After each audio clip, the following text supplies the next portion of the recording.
Have you ever wondered why, in the Buddhist tradition, giving to the Buddha, the Dharma, and the Sangha is considered not only a virtuous act but a responsibility for lay people? In a world that often prioritizes material success and personal gain, why is it so important to contribute to spiritual causes, especially when the idea of giving may sometimes feel overwhelming or even counterintuitive? Welcome back to the channel. Today, we explore a profound teaching from Master Guangqin. Why offering excess money to Buddha, Dharma, and Sangha is not just an act of generosity, but a fundamental duty for lay people.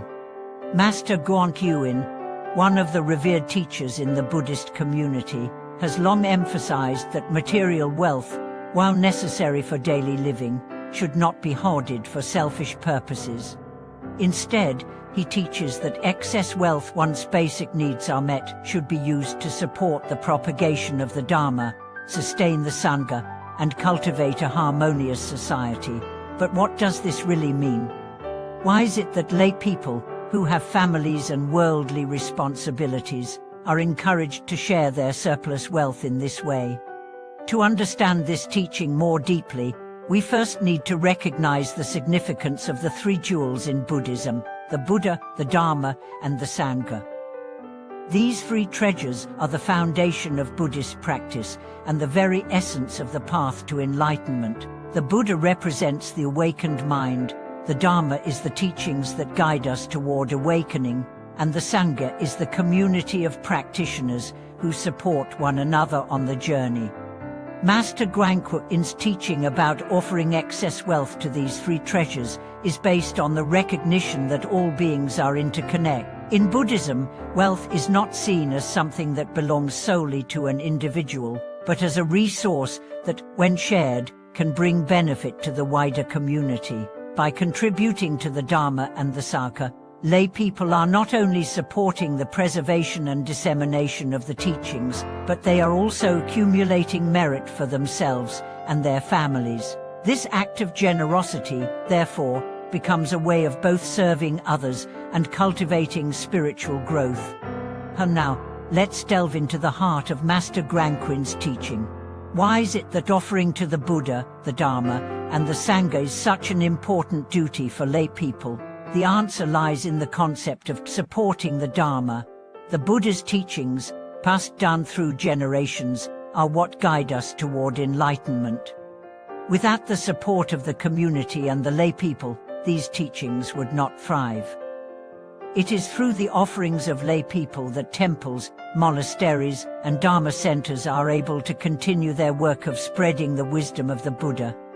Master Guangqin often said, "To support the Dharma is to support the salvation of all beings." This statement highlights the profound responsibility that lay people have in ensuring that the Buddha's teachings continue to be accessible to future generations. By offering their wealth to support the Sangha, lay people are helping to sustain the very institutions that allow the Dharma to flourish. The Sangha, composed of monks, nuns, and lay practitioners, is responsible for teaching the Dharma, maintaining the sacred space of the temple, and guiding others on the path of liberation. Without their work, the teachings would not be preserved, and the opportunity for others to walk the path would be lost. But what does it mean to offer excess money? Master Guangqin is not suggesting that lay people should give away all their wealth, nor is he advocating for self-sacrifice to the point of personal hardship. Rather, he teaches that once one's basic needs, food, shelter, clothing, and the care of family are met, any surplus should be used to support the Buddha, Dharma, and Sangha. This act of giving does not diminish the wealth of the giver. Instead, it increases it in a spiritual sense. The more one shares, the more one receives, not in material wealth, but in spiritual blessings.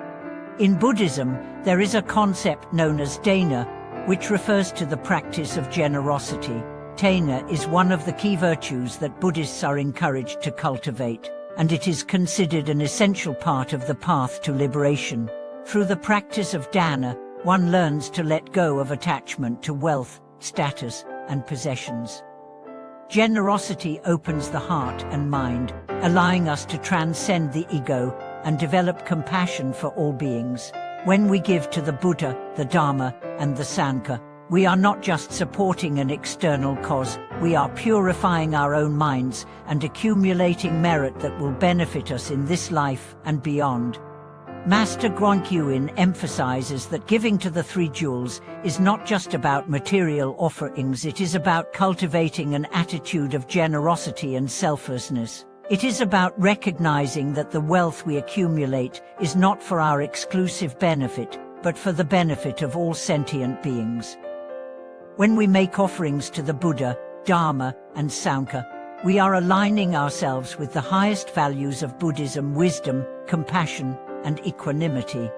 But what should lay people take on this responsibility?